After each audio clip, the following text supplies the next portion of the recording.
Well, on the 50th anniversary of Home Rule, we have every reason to celebrate, but until we become the 51st state, we will not have the same equal rights that other residents of the United States of America have. And so taxation without representation was wrong. When our founding father said it, it's still wrong today. I expect it will be cleared up by the time we get 50 years down the road. And when you see bills introduced in Congress to abolish home rule, you see some elected official from some other jurisdiction trying to make some brownie points in their own state. We, local officials and the citizens of the district, have to be vigilant to assure that these efforts don't gain any traction. Home rule is very fragile. It's fragile as actually our democracy is at this point in time. And we need to be vigilant and strong and try to keep our eyes on the prize. Retaining what we have is going to be a challenge. We are going to be put to the test in the next 4 years. I look for a city that has full self-determination, where we play a full role, like legislators in Paris or Berlin or London play in their national affairs, where the mayor of Washington, D.C. and leaders in Washington, D.C. are also real national leaders because we have that voice. Home rule has served us well, and it has allowed us to really hear what the people of this community want and think. We have every reason to be proud, but we also have every reason to be determined to have the full participation in the American experience and demand statehood.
Good morning.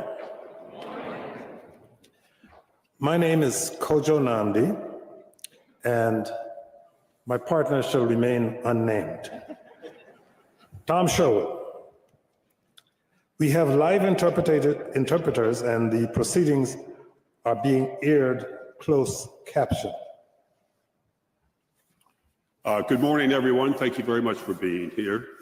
I just want to say at the outset, the last time, 2 years ago, some people didn't understand what the clock was. And so I brought this device, I borrowed it from Channel 4. If you're speaking today, you don't want to hear this. Go ahead, Kojo. I wish I had one of those when we were doing our show on a regular basis, because on that show, I am the timekeeper and I have to control Tom. Today, he's controlling everybody else, so this is good.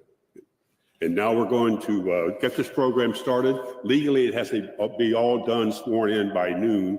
So we're going to start the program with the presentation of colors and the national anthem. And it will be done by the Metropolitan Police Department.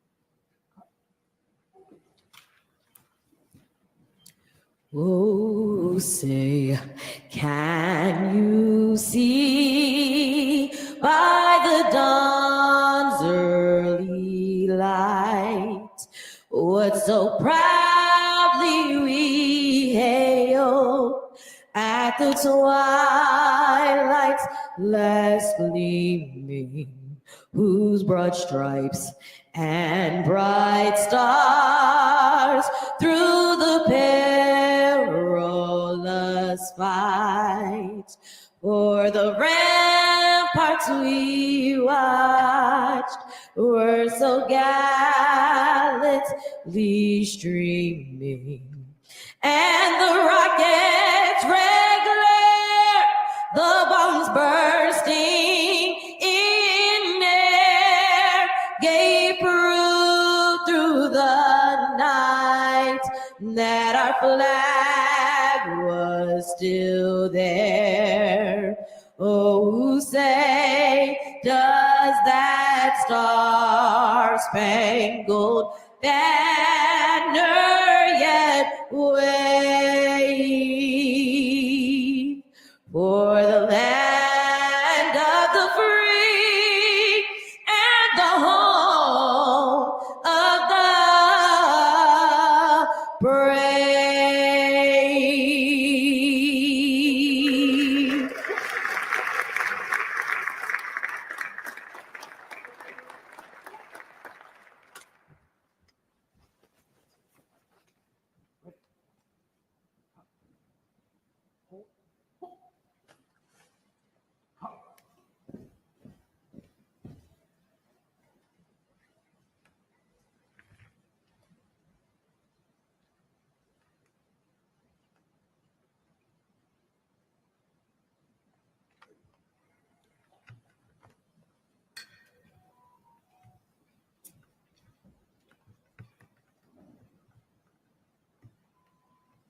Thank you.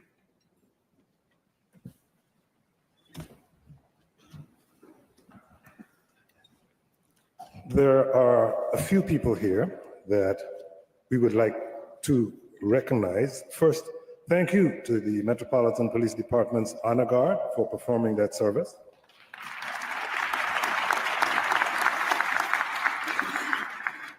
As I said, there are several people here we'd like to recognize, a few of them, former DC council members. Former Ward 2 council member Jack Evans is here. Former council members Betty Ann Kane, Brandon Todd, Yvette Alexander. Thank you very much. If you stand and be recognized.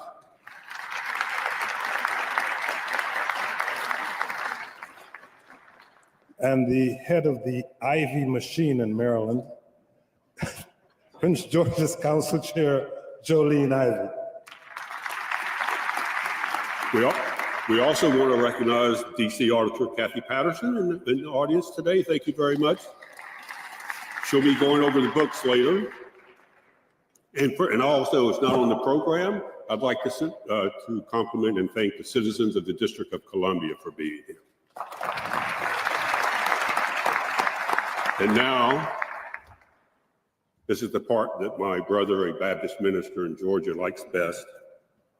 We have the invocation by the Reverend Ty Blackwell.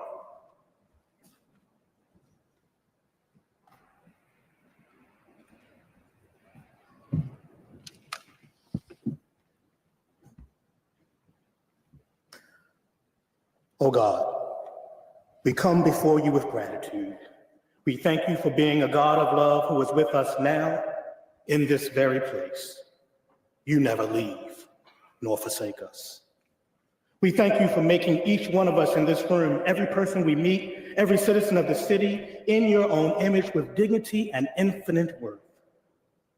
We thank you for the call that you have given every one of us to be good stewards of your creation and to love our neighbors as ourselves. We thank you this day, God, for these your servants, and we thank you for the service they have chosen to take up on behalf of the citizens of this city. We all come here as complex human beings, carrying burdens, carrying joy and hope, trusting that you can hold us together in your love and peace. God, in your word, you make clear your expectations for those who sit in places of authority. Through the prophet Jeremiah, you remind us that your blessing came to those who defended the rights of the poor and needy, because isn't that what it means to know me, declares the Lord? We pray that those who have been called to serve would have the eyes to see how our lives are all connected and how our common good is upheld when we listen and respond to those who are most vulnerable among us. We pray that justice and equality would come through your power working in each of these your servants. May your truth be revealed. May your light shine brighter, and may the voices of those most silenced be heard loud and clear. Defend their cause, O God, through those you have allowed to govern. We pray for wisdom, for strength, for courage to do what is right and good for all citizens. May they put the interests of others above their own. May they act with love for the common good. May they be good neighbors, recognizing your image in every person. We thank you again for this council, our mayor, our city staff, and all who work to make this place we call home such a wonderful city. This, God, is our prayer today and every day as you allow us to serve. Amen.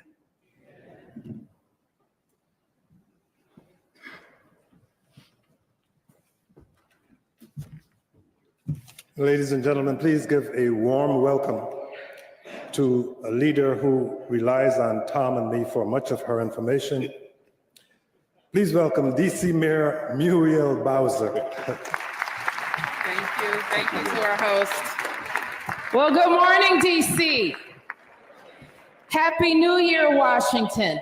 I am so proud to be here. I want to thank our esteemed host, and I want to congratulate the council members who are being sworn in today.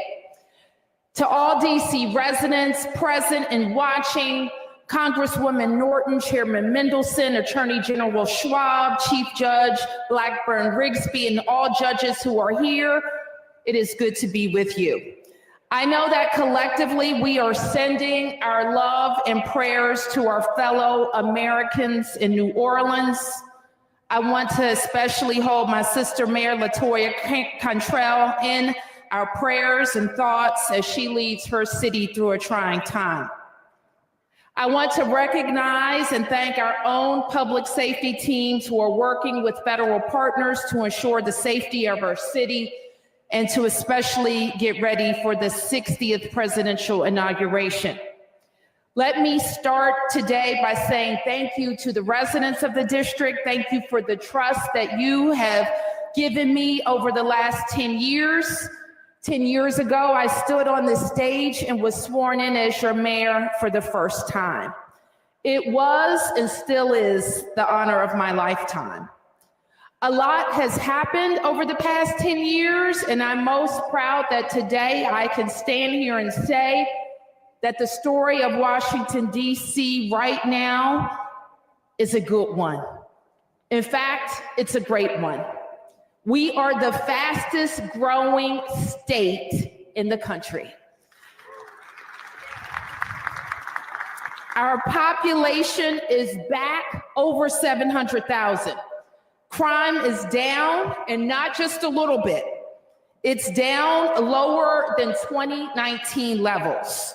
Violent crime is now the lowest it has been in decades. Our finances are strong, and our labor market has recovered from the pandemic. We have the best park system in the nation. Our libraries are world-class. Tourism is at record levels, and we will welcome even more visitors this year to our city for World Pride and the FIFA World Cup. We have a phenomenal public transit system, and Metro led the nation in ridership over the last year. We're leading the nation in commercial to residential conversions, and while there is more to do, and we will be the first to say that our work ahead to make sure that all Washingtonians are recovering and will take advantage of the prosperity of our city is the challenge of our time. But we are creating a new type of energy in the downtown. Our public school enrollment is up, student achievement is up, graduation rates are up, and on top of that, with the programming like what we're doing at the Advanced Technical Center, we're putting our money where our mouth is. And then when it comes to reimagining high school so that it works better for all of our young people. We're just a few months away, and we should all be very proud of this accomplishment, from opening the first new full-service hospital in Ward 8 in 25 years at the Cedar Hill Regional Medical Center at St. Elizabeth's. And speaking of transformations, we finally have control of our own destiny at the RFK campus with 170 acres of beautiful land on the Anacostia.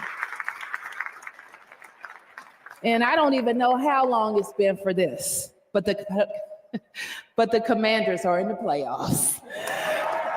So council members, we're going into 2025 with a lot of momentum. It's ours to keep and ours to use. So let's stick together and use it to make Washington, D.C. better. I know that we will work together, we will keep lines of communications open, and we will be smart and strategic in advancing our DC values to get big things done. So once again, I want to congratulate the council members who are taking the oath today, and all of us who are on the stage who are quietly affirming in our hearts, our words and deeds, the commitments that we have made to our residents to advance what's good for the District of Columbia as a whole. So let's stick together and have a great 2025. Congratulations, everyone.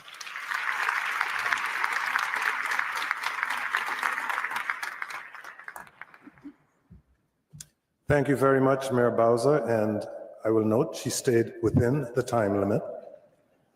And I'm sorry, we do not have his name, but there is a there is a timekeeper right down here. Gentlemen, thank you very much. One of the most important people in the building today.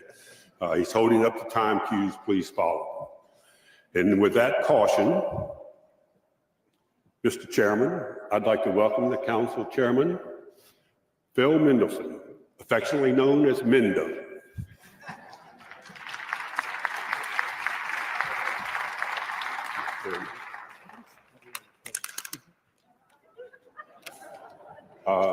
He's already questioning my reporting for today. That's normal. Good morning. I want to note that our MCs have several times pointed out the timekeeper. However, the timekeeper is not working for them. That is, they're not on the clock. And I also want to, before I begin my remarks, again, acknowledge former council members who are here, Brandon Todd, Yvette Alexander, Jack Evans, Kathy Patterson. And I also want to thank my colleague from Prince George's County Council, Jolene Ivey, for being here. Mayor Bowser, Congressman Norton, judges, colleagues, former council members, Mr. Attorney General, regional colleagues, dignitaries, and citizens of the District of Columbia, good morning. It is a blessing to be here. You are about to witness the swearing in of half the council. This afternoon, there will be another ceremony where the elected Board of Education, the statehood shadow delegation, and all ANC commissioners will be sworn in. This is the start of the 51st year of home rule.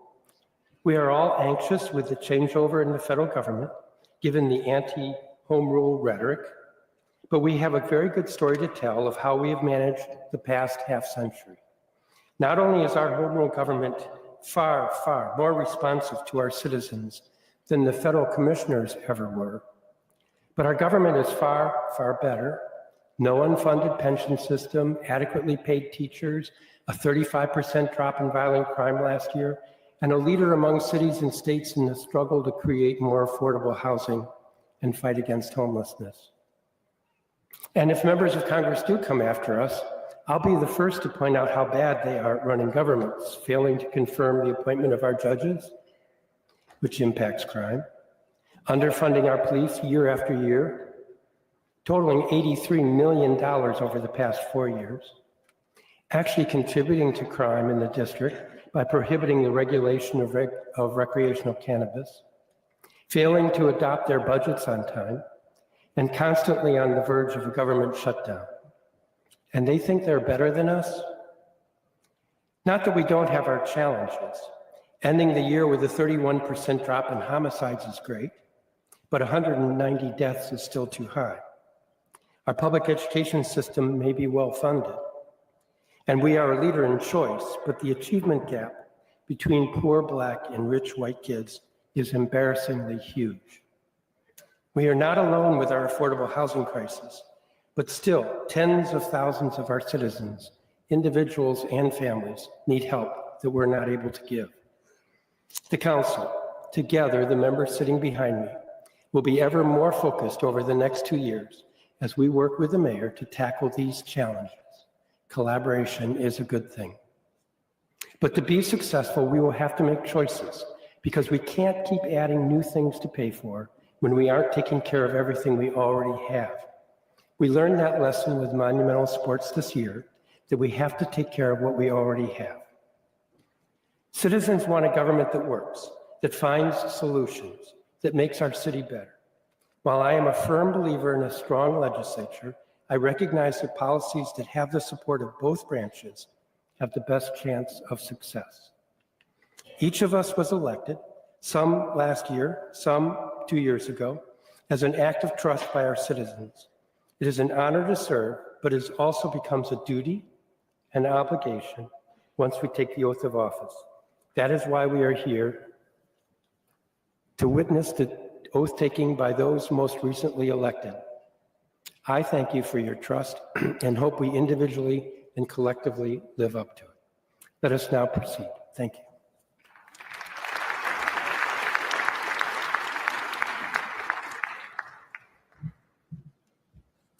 Thank you, Chairman Mendelson. He stayed within the time limit. Yes, he did. Did that surprise you? It's not a council session. Our next speaker is a leader in the civil rights movement, a leader in the women's movement, and our leader for statehood in the District of Columbia. Ladies and gentlemen, please rise and welcome our Congresswoman, Eleanor Holmes Norton.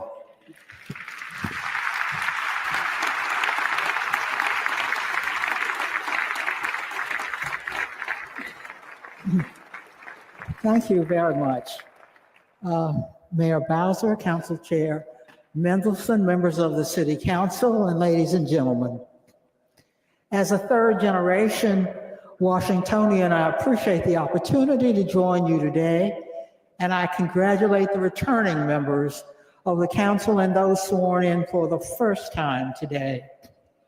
Before I discuss DC statehood and home rule, I want to recognize the tremendous victory DC achieved recently when Congress passed our RFK Stadium campus bill. We were able to pass the bill by working closely with the Republican chair of the House Oversight Committee on which I serve, like we did with the Republican chair of the Committee on our bills for the Wharf, the Yards, Reservation 13, and Popular Point. The District of Columbia Home Rule Act, signed into law in 1973 by President Richard M. Nixon, who said at the time it would give DC residents, and I quote, the right to elect their own city officials and to govern themselves in local affairs, unquote.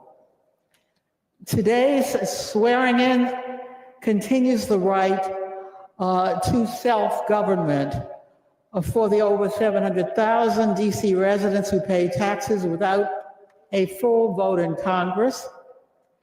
DC has a larger population than that of 2 states, pays more federal taxes than 19 states, pays more federal taxes per capita than any state, and has a larger gross domestic product than 17 states. We made history 4 years ago when the House of Representatives passed our DC statehood bill. That was the first time a chamber of Congress had ever passed the bill. 3 years ago. The House passed it again. Tomorrow, on the first day of the new Congress, I will introduce it with 143 original co-sponsors. DC statehood is the only political solution to end the undemocratic treatment of DC residents, and we will make it happen. I will continue working with DC officials, DC residents, and our allies in Congress and across the country to make the District of Columbia the 51st state and to defend home rule. Let's get to work. Thank you.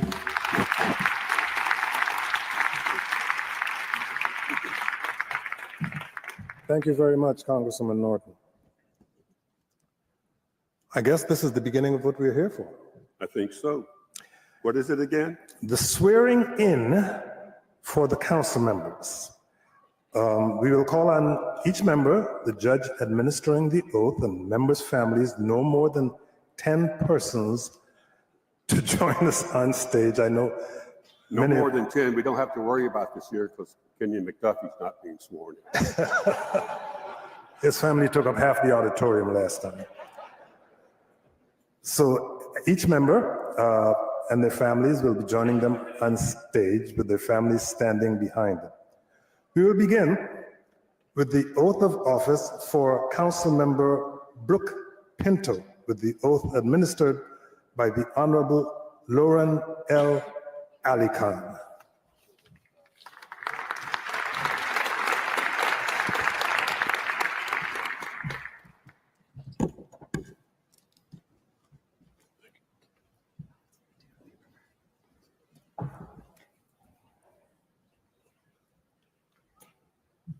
If you could place your left hand on the Bible and raise your right hand and repeat after me. I, please state your name, I, Brooke Pinto, do solemnly swear that I will faithfully execute the laws I will faithfully execute the laws of the United States of America of the United States of America and of the District of Columbia, and of the District of Columbia, and will, to the best of my ability, and will, to the best of my ability, preserve, protect, and defend preserve, protect, and defend the Constitution of the United States the Constitution of the United States and the District of Columbia Home Rule Act, and the District of Columbia Home Rule Act, and will faithfully discharge the duties and will faithfully discharge the duties of the office of Member of the Council of the District of Columbia, of the office of Member of the Council of the District of Columbia, on which I'm about to enter. on which I am about to enter. So help me God. So help me God. Congratulations. Thank you. Thank you so much. Thank you.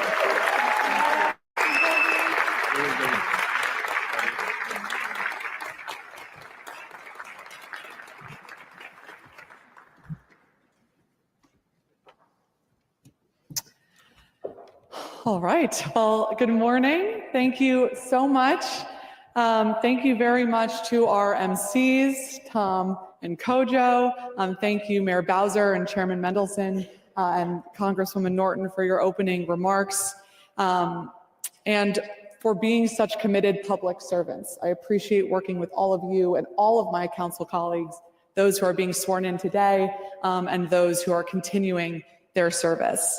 Thank you very much, Judge Ali Khan, for swearing me in today. I had the great privilege of working with Judge Ali Khan when we were both at the Office of Attorney General, working for Carl Racine when she was the Solicitor General. It means so much to have you here today.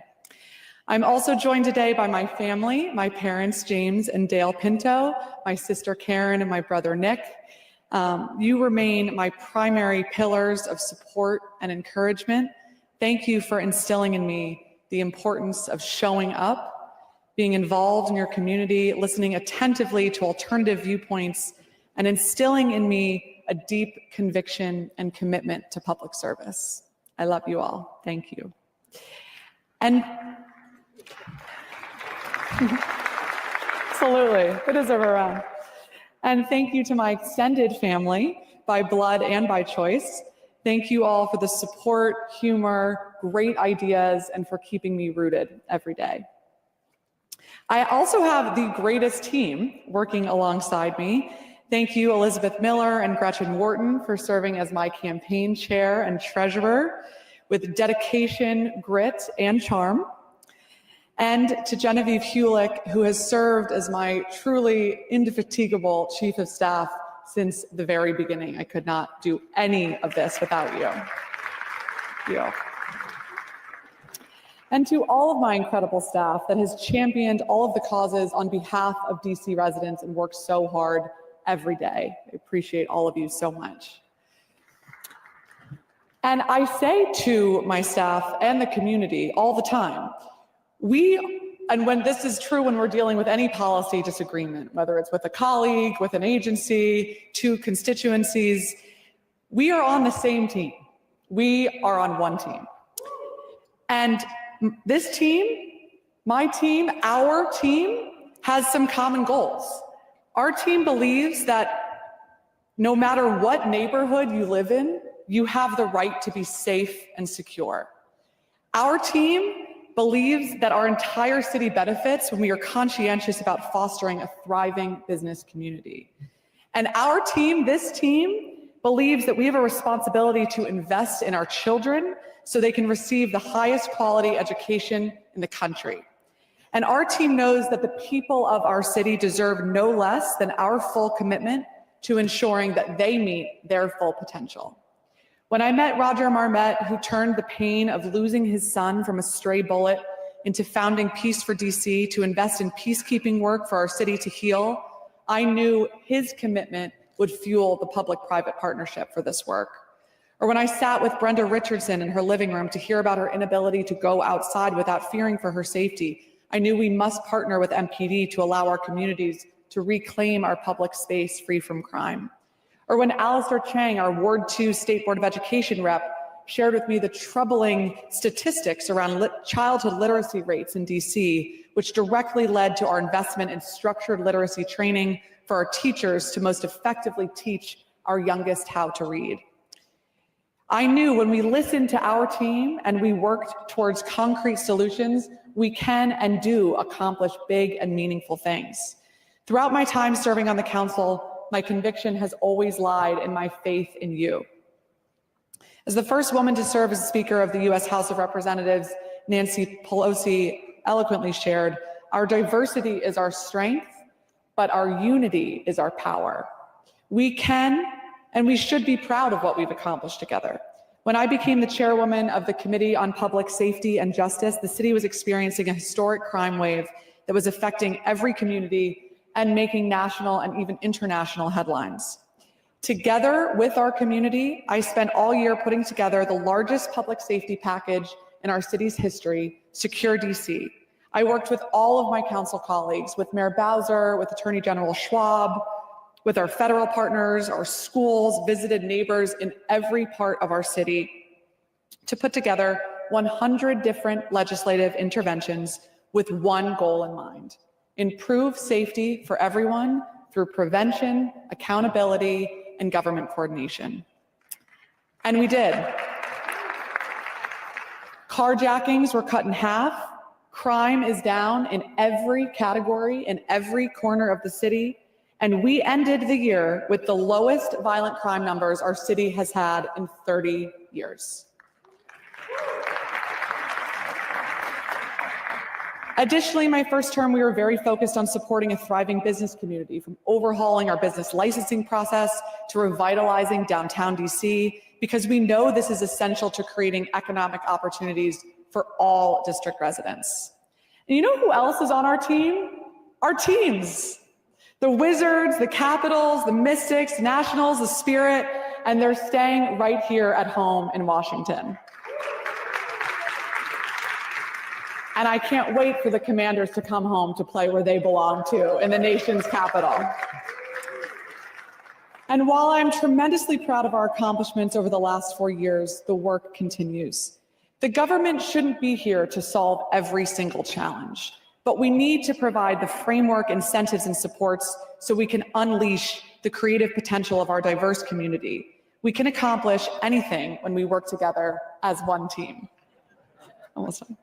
And as we charge ahead, we must be ever mindful of the changing landscape with our federal government, which we all know wields an outsized influence on decisions for our city and therefore outcomes for our residents. Let us seize this moment to find the strength in our unity on behalf of our team, to fight for educational, economic, and cultural opportunities, to work ceaselessly for a city that is safe, secure, and peaceful for all who call the district home. And I'm grateful for your partnership, invigorated for the work ahead that we have together as one team championing safety, dignity, and vitality of all district residents. This collective involvement is how we don't just look forward, but move forward. How we will all be a force for progress as one team. Thank you for your faith in me. I will never stop fighting on your behalf because of the deep faith that I have in the people and promise of our great city. Thank you.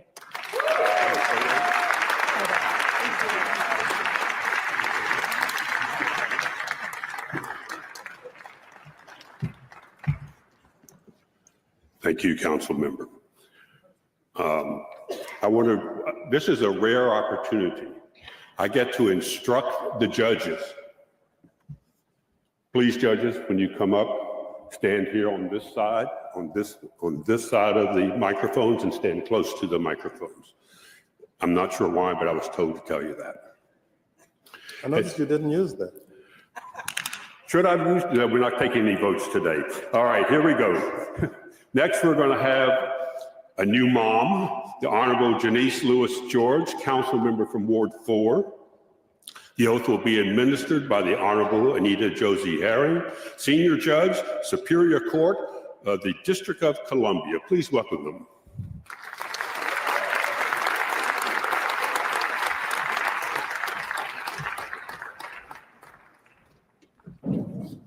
Thank you. We have a special edition today. Be right up here, so you can, and if would come up close with the microphone. No cursing. Okay. Okay, we got a crowd coming here. Where's the Bible? Bible? Who has the Bible? Right Oh, here. right there. Okay. Put your, Thank you, Mom. put your left hand on the Bible, raise your right hand.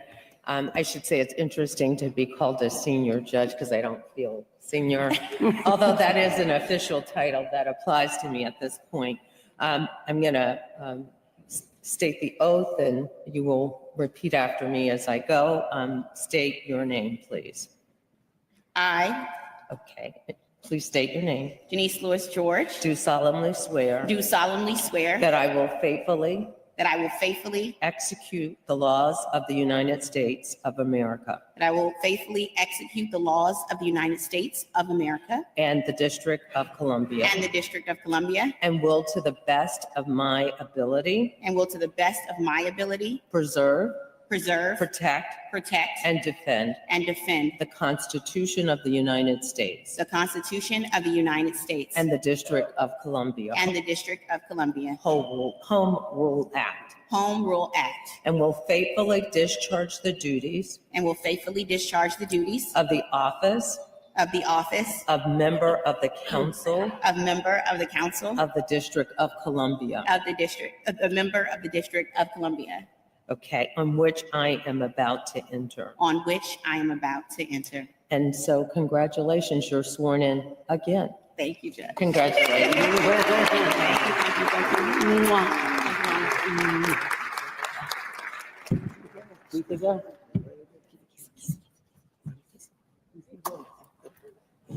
Yes. Good evening or morning. Sorry, I'm a new mom. I've been up since 4 a.m. It is evening for me. Thank you so much, the Honorable Anita Josie Herring. It is an honor to be sworn in by you. Good morning, Mayor Bowser, Chairman Mendelson, the Honorable Delegate Eleanor Holmes Norton, our warrior on the Hill, AG Brian Schwab, distinguished guests and judges, family members, and especially those of us who are fortunate to call Ward 4 home. I am Janice Lewis George, and it is my deep honor as a daughter of the district, a third-generation Washingtonian, to continue to represent the people of Ward 4 in the council for a second term. It is an honor and privilege for which I am so grateful and humbled by. I want to express my gratitude first and foremost to God. Thank you, God, for your grace, for your mercy, for your favor, and your continued guidance. Continue to order my steps and let the actions I take as a council member and the words and the ways that I show up be acceptable in your sight. To my husband and best friend, Kyle, whose love and support makes the dream and the work of public service possible, thank you. To my parents, James Lewis and Diane Martin, whose sacrifice and daily example created an unbreakable foundation for our family, who I owe so much to. To my siblings, my nieces, my nephews, my aunts, my uncles, all of my village who are here, and your constant love and support, I am so grateful. Great grandma and grandma would be so proud of us. To my newborn son, Pierce, who has given me so much in just a short time. He is here, been here, and given me and Kyle lives new meaning. It is my honor to be your mother. To both my hardworking teams on the campaign and on the council staff both present and past, who have helped expand my reach into the community, knowing one of my guiding principles as a leader is that we cannot speak for the community if we do not speak to the community and if we are not in the community. Thank you for expanding my reach in that way. And speaking of community, more importantly, to my constituents and supporters in Ward 4 and across the city who have overwhelmingly voted for me and linked arms to support the values and priorities we believe in and advocate for, I thank you. We only have a few minutes, and so as I look to the next 4 years on the council, I do so with hope and cautious optimism, a renewed sense of purpose, because I'm a mom now, so I got this fight in me even more, and the resolve to ensure that we as a council continue to move the district forward and continue to improve the lives of those of us who call this great city home. As long as we have kids who are drinking water with lead or our schools and people feel displacement, we still have work to do, and that's a good thing. But the district is strong. We are a great city, and we are doing great things, and I am proud to call this place home. As I look ahead to the next term, my message is simple. We will not be distracted. We cannot govern from crisis to crisis. Rather, we must lead with a clear eye, purpose, and focus on the critical task at hand. We must uphold and leverage the trust that people put us into the council to make sure that every neighborhood in this city, that no person, no neighborhood is left behind as we grow and prosper as a city. I am reminded of a quote from Maya Angelou: develop enough courage so that you can stand up for yourself and then stand up for somebody else. This is my call here today. Leadership is not just left to those in elected office alone. All of us have a duty to look to our neighbors and greater community and lift as we climb. Like many of you, I get my inspiration from those around me, and when I look at my son, I see a child full of joy and endless potential who will grow up as a Black boy in America. And I think of what it will take to keep him and all of our young people safe, valued, and loved. I see the hardworking DC early childhood educators who will care for him and whose pay equity we must fight for, and the DCPS teachers like my own who will teach him and care about his success. And I'm inspired to ensure that they have the resources they need to make sure every child thrives. I think about the home I grew up in. I think about the displacement my family faced and the displacement my neighbors faced, and the home that we're raising my son in. I am inspired to continue to work to ensure that family in DC, that every family in DC has a stable, safe, healthy, and affordable housing. Absolutely. I have spoken with thousands of Ward 4 residents during my first years in office and on the campaign trail. And it is clear Ward 4, what has emerged, is a vision for a safer, cleaner, greener Ward 4 where everyone has the opportunity to thrive. And so that's what we're going to do. We're going to roll up our sleeves and we're going to get the work done for Ward 4 residents, focusing on public safety, noting that public safety also includes traffic safety and making sure that our streets are safe for everyone, continuing to fight for affordable housing, but also conditions for our tenants that they can live in, that no one will be left on the streets. We're going to fight to make sure our Georgia Avenue corridor is vibrant. We're going to revitalize and revamp our Georgia Avenue corridor and make sure that where there is blight, where there has been crime and where it's been down, we are going to have a brighter and better Georgia Avenue. And there's so many modernization projects that I funded in my first 4 years that I'm excited to see come through. From a Kennedy Street Library to the Juanita Thornton Shepherd Park Library to Upshur Park, Emory Recreation. I see they've got the clappers next to me. Well, Ward 4, what I mean to say and what I'm saying to you is that you have a fighter on the council, and I'm going to fight for this ward to be the best that we can be, to be safer, to be cleaner, to be greener, and to be a place where all of us can thrive. Let me say this as I end. I want to say first to Mayor Bowser and Chairman Mendelson and fellow members of the council and our valued advisory neighborhood commissioners across every neighborhood in Ward 4. I look forward to continuing to be your continued partner in progress and prosperity and work together to meet the evolving needs of our community. The challenges in front of our government and capital city are not to be underestimated. The next 4 years will happen in a different setting than the last 4. But I believe that the opportunities to deliver on our potential as a city are far greater. And as much as we may have the instinct to throw up our hands in frustration, I remind myself of the words of the iconic Congresswoman Shirley Chisholm, who said, "You don't make progress by standing on the sidelines, whimpering and complaining. You make progress by implementing ideas." And like the great Martin Luther King said, the arc of the Moore universe is long, but it bends, it always bends towards justice. Congratulations to everyone being sworn in today, and may our good work continue. Thank you.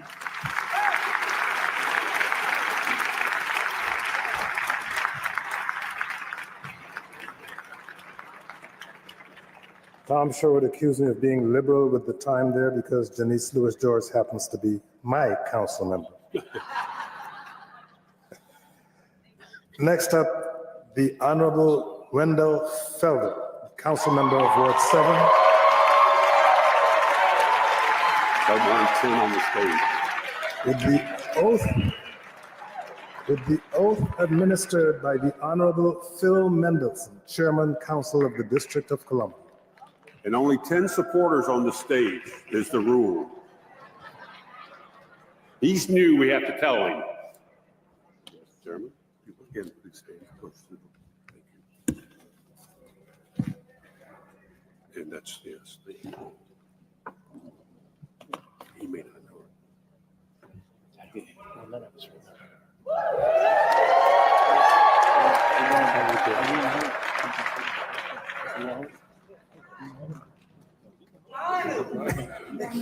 So let me just say, it's always exciting when we have a new member of the council. Wendell is our newest member, but we'll be in a second. Have to take the oath first. Mr. Felder, are you ready to take the oath? Yes, sir. If you would raise your right hand and repeat after me.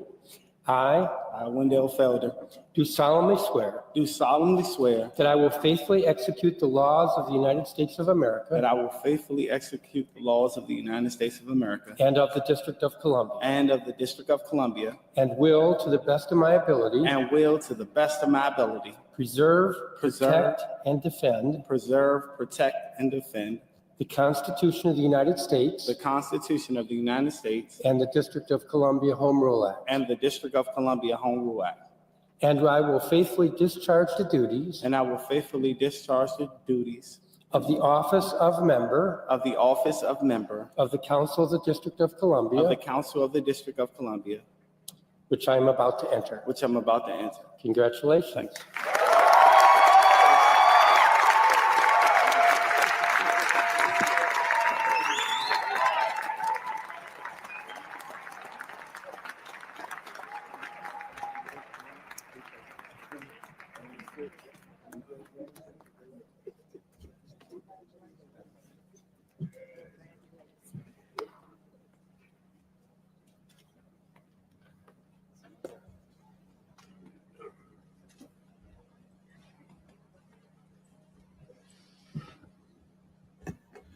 I'm gonna wait till everybody exit the stage respectfully.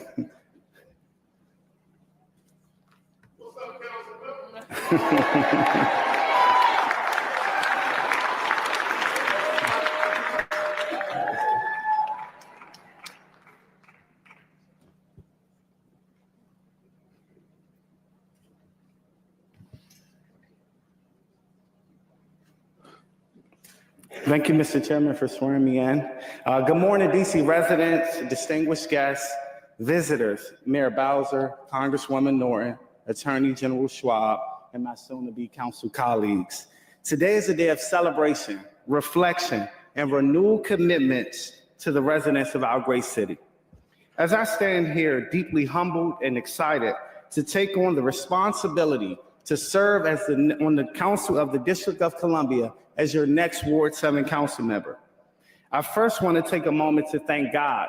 It is through his grace and mercy that I stand here today ready to serve.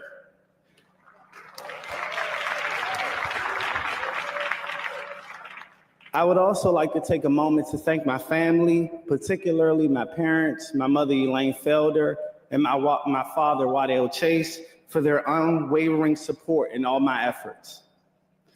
To my beautiful 2-year-old daughter, my princess, Kimberly Elena Felder, you have truly been Daddy's greatest and latest inspiration. Thank you. To my Ward 7 village, starting with Dr. Delia Hassel, Naprecia Taylor, Lawrence Davin, Tiffany L. Brown, Tony Duggar, Barbara Morgan, Mary Jackson, Murray Gaffney, Pat Malloy, Matthew Shannon, Johnny Scott Rice, Karen Settles, Earl Williams, LaShawn Scott, and Miss Carter. Throughout the years, each of you have offered me empathy, compassion, wisdom, loyalty, and guidance. And because of this, I've grown immensely as a leader. Thank you all for always believing in me. Now to the 87,000 DC Plus residents who call Ward 7 home. Thank you for your confidence and vote and trust in my ability to lead our ward. It is a privilege. It is an honor, a duty, a responsibility, and a joy to officially step into the role as your new Ward 7 council member. Now, as we embark on this journey together, I promise to always make you proud, and this is what you can expect from me. I will be inclusive, transparent, collaborative, disciplined, focused, accessible, ethical, fair, hardworking, unapologetic in my leadership, but most importantly, I will always put the needs of Ward 7 first.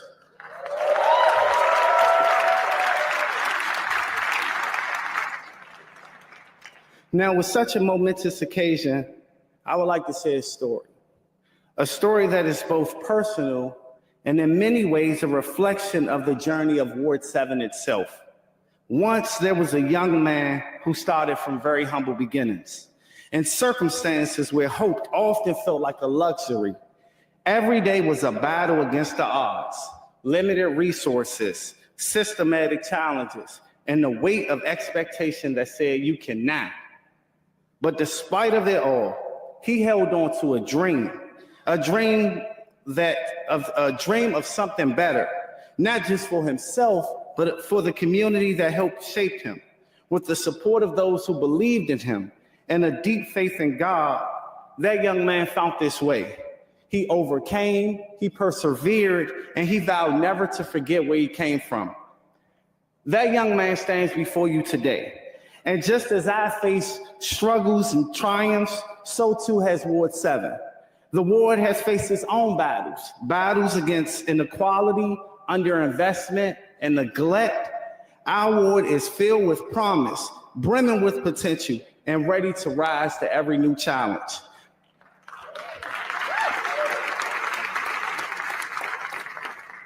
Despite it all, Ward 7 has shown an unbreakable spirit and a commitment to building something greater. Now, I share that story because in its fundamental essence, my story and Ward 7's story are one and the same. The only difference between the two is that people were not afraid to invest in me. And with the right investments in Ward 7, We can work to attract the best and brightest teachers to educate our babies. We can improve our healthcare outcomes. We can ensure that our seniors age-fully grace in place. We can create more opportunities for small and local business owners. We can work to put 295 underground. We can really invest in our commercial corridor areas and really make downtown Ward 7 a destination hub. But most importantly, we can redevelop the grounds of RFK in a manner that makes Ward 7 the envy of the region.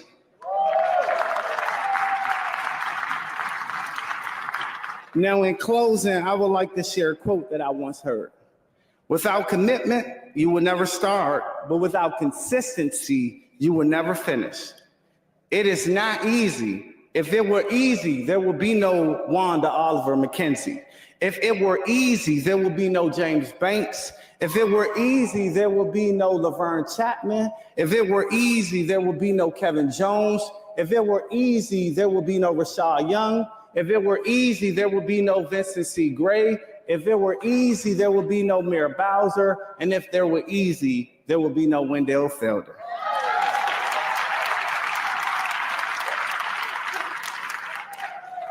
Keep working, fall down 6 times, stand up 7. Ease is a greater threat than hardship. I'm gonna repeat that. Ease is a greater threat to progress than hardship. Keep moving, keep working, keep learning. See you all at work. Thank you.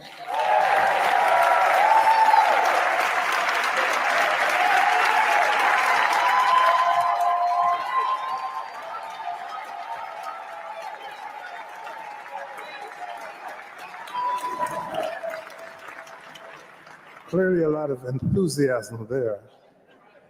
We cannot let this occasion go by without asking you to give a tribute with your applause to the outgoing Ward 7 DC council member who has served the city for so long, Vincent Gray.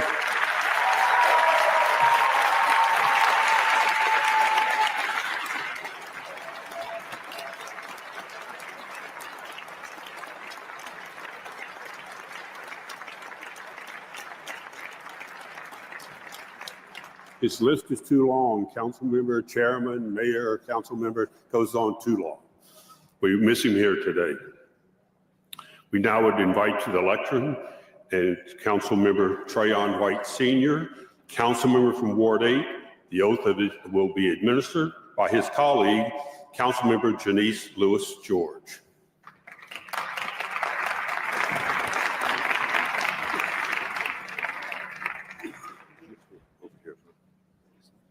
Please stand close to the mic. Act like you know each other. Here we go.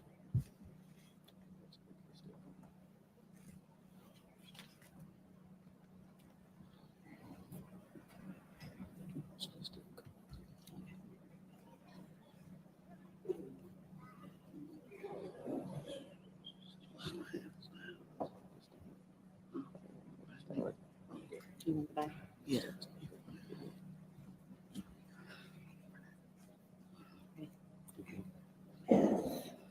I state your name. I, Trayon White, Do solemnly swear do solemnly swear that I will faithfully execute that I will faithfully execute the laws of the United States of America the laws of the United States of America and of the District of Columbia, and of the District of Columbia, and will to the best of my ability and will, to the best of my ability, preserve, protect, and defend preserve, protect, and defend the Constitution of the United States the Constitution of the United States and of the District of Columbia Home Rule Act, and of the District of Columbia Home Rule Act, and will faithfully discharge the duties of the office and will faithfully discharge the duties of the office of the member of the council of the member of the council of the District of Columbia of the District of Columbia, on which I'm about to enter. which I'm about to re-enter. Thank you. Thank you. Amen. Amen.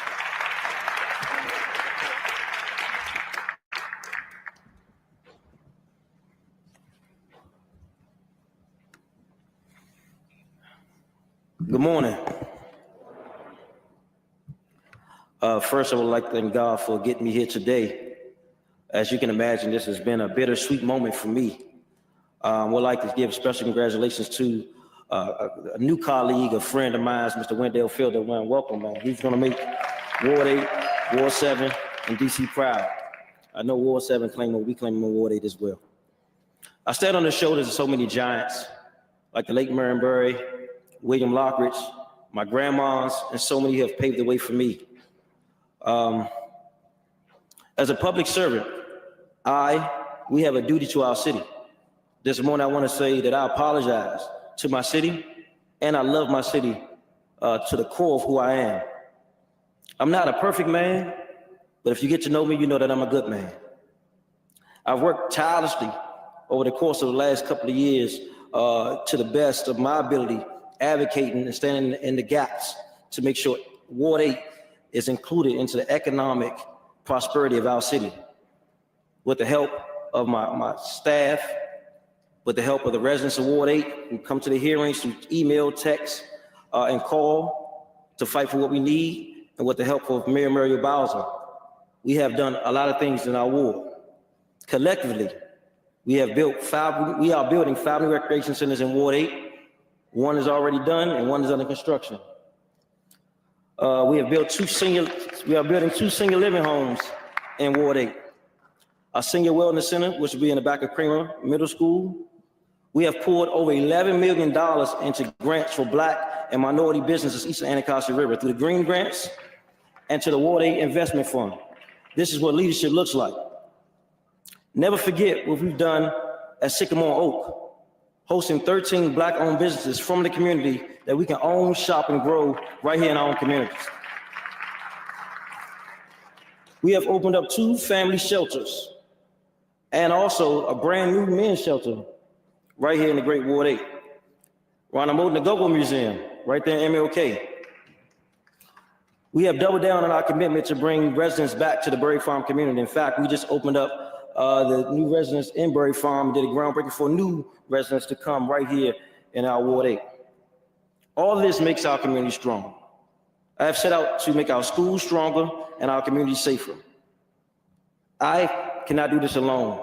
With a troubled heart today, I wanted to say that I'm committed to bettering myself and bettering the community. And I'm not an island unto myself. And today I'm grateful, humble, and emotional about being reelected today, because I know that I have a duty and responsibility to advocate, to make legislation, and to make sure equity is on the front line for our residents east of the Anacostia River. I want to thank you for your criticism, for your love, and most importantly, your prayers. All of this makes me stronger. We have more work to do, and I assure you that God is not finished with me yet. I'm committed to bettering myself and bettering the community, because God has a mighty work for me to do here in Washington, D.C. I want to thank you for your love and commitment and your prayers. Thank you, and God bless.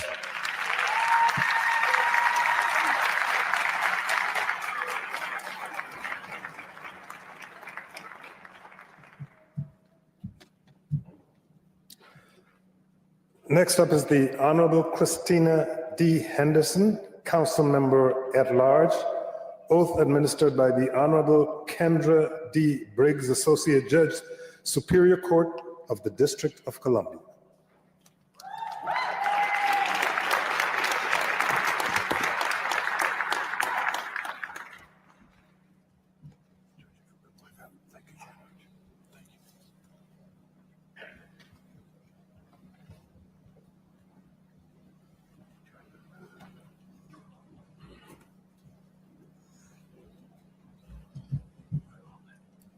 Place your left hand on the Bible and raise your right hand. And then repeat after me. I, please state your name. Christina Henderson. Do solemnly swear. Do solemnly swear That I will faithfully execute. that I will faithfully execute The laws of the United States. the laws of the United States Of America. and of the District of Columbia. of the District of Columbia, And will to the best of my ability. and will to the best of my ability preserve, protect, and defend preserve, protect, and defend the Constitution of the United States the Constitution of the United States and the District of Columbia Home Rule Act, and the District of Columbia Home Rule Act, and will faithfully discharge the duties of the office and will faithfully discharge the duties of the office of member of the Council of the District of Columbia, member of the Council of the District of Columbia, on which I am about to re-enter. of which I'm about to re-enter. Congratulations. Thank you. Thank you.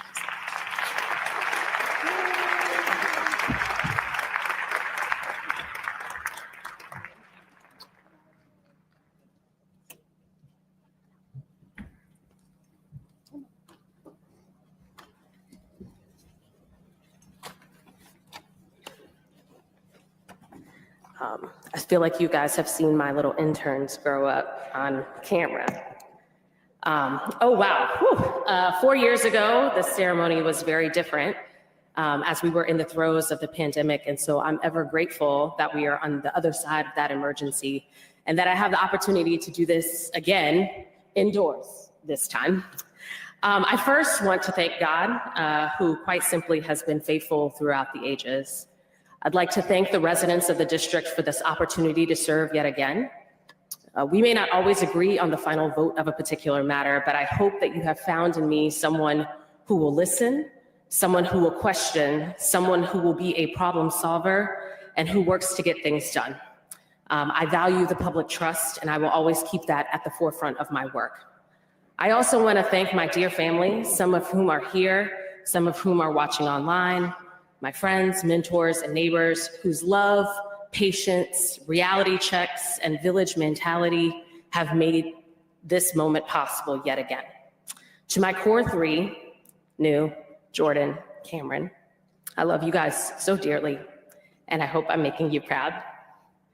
I also must thank my incredible staff who is here, past and present, for their public service, and for the outstanding manner in which they respond to and anticipate this work.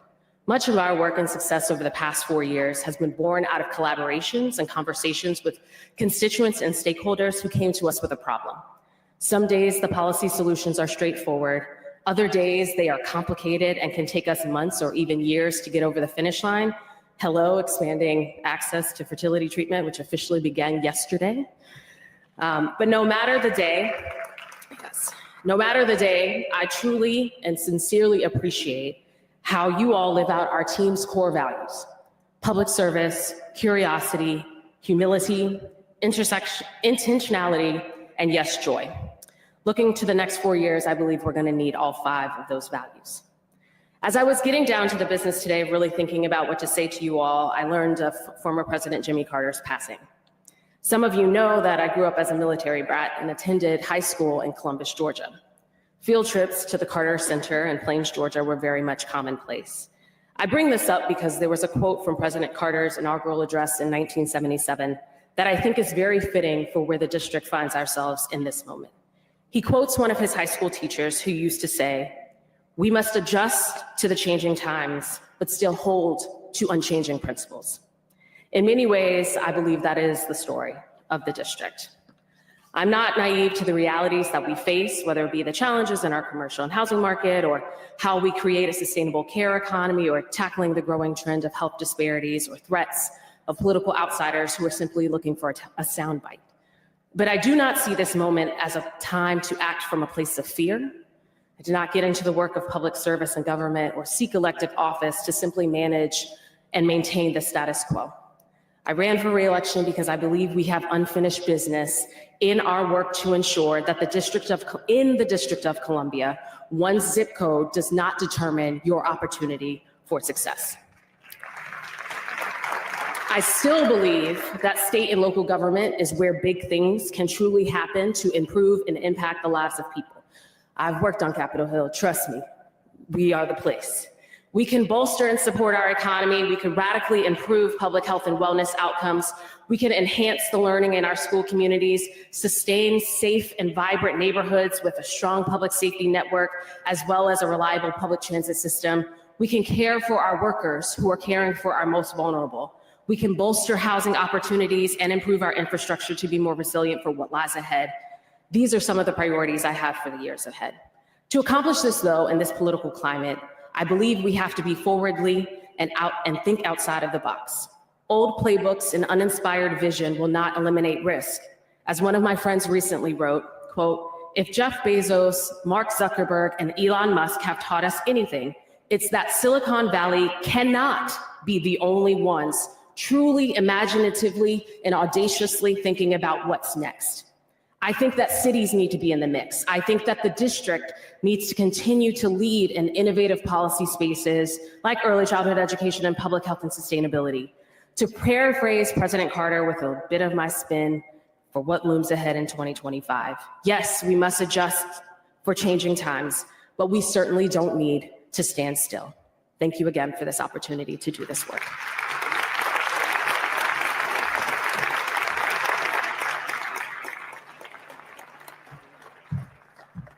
Let the record show that was under the time. And there's no award for that. I'm glad she did mention Jimmy Carter, though, being a native of Georgia. In a few days, there will be a state funeral, January the 9th, for President Carter. Mayor Bowser will be welcoming the world to our city, and they'll get a much better picture of our city than some other national leaders talk about here. So we welcome that. And now we've come to the last of our honorees today to take the oath of office. The last but not the least, the Honorable Robert C. White, Jr.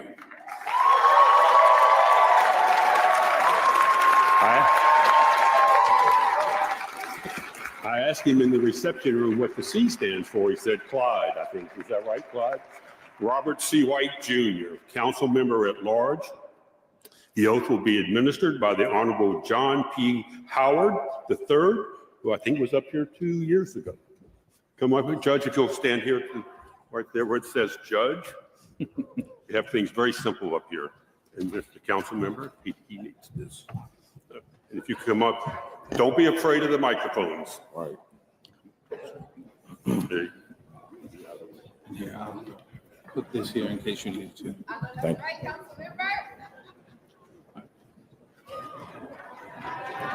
And 10. Let's turn approximately, we round up. 10 by my count. All right. Council member, if you would please raise your right hand.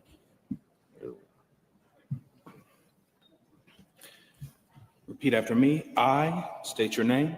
I, Robert White Jr., do solemnly swear or affirm do solemnly swear or affirm that I will faithfully execute the laws of the United States of America that I will faithfully execute the laws of the United States of America and of the District of Columbia, and of the District of Columbia, and will, to the best of my ability, preserve, protect, and defend the Constitution of the United States of America, the Constitution of the United States of America, and the District of Columbia Home Rule Act, and the District of Columbia Home Rule Act, and will faithfully discharge the duties of the office of member of the Council of the District of Columbia, of the office of the member of the Council of the District of Columbia, which I am about to enter. Congratulations. Good to have you back to work.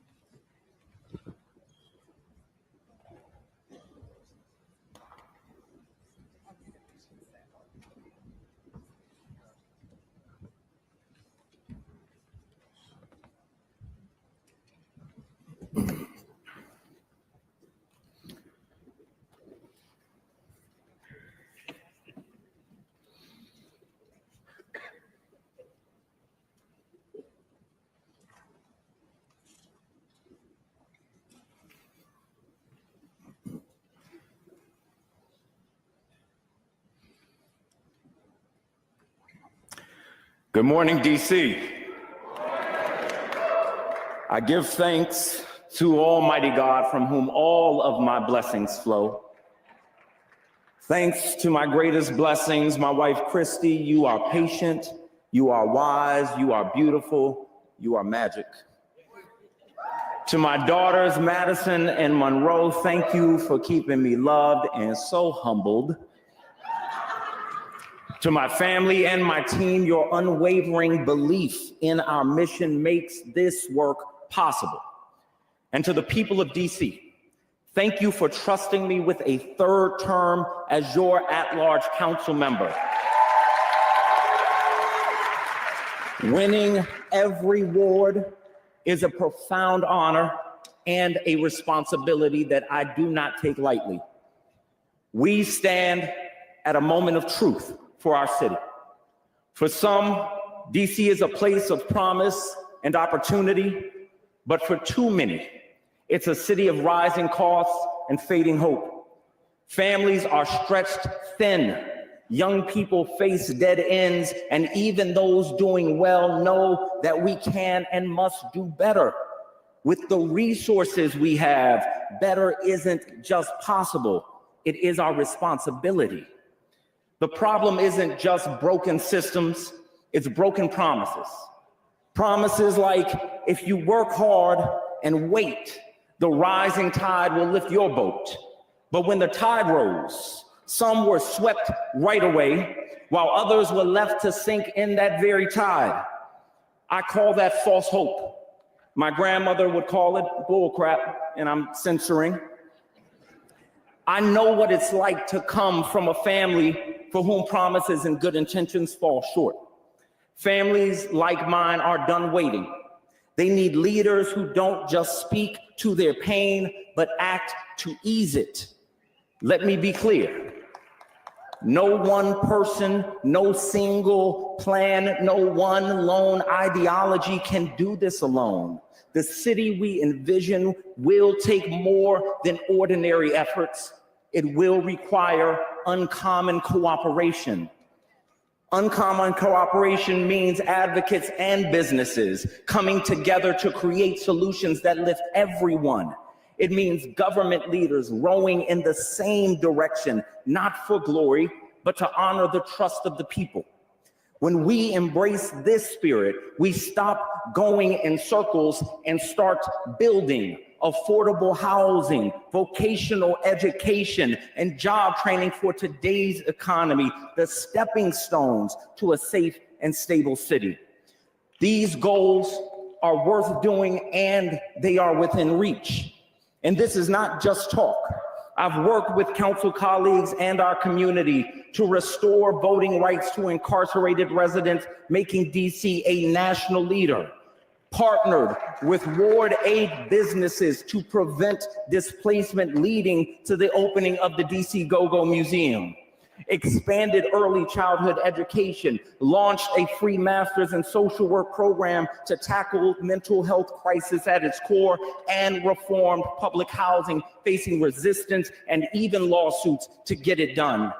These are foundations of transformative change, driven not by the limitations of the past, but the possibilities of the future, done through uncommon cooperation.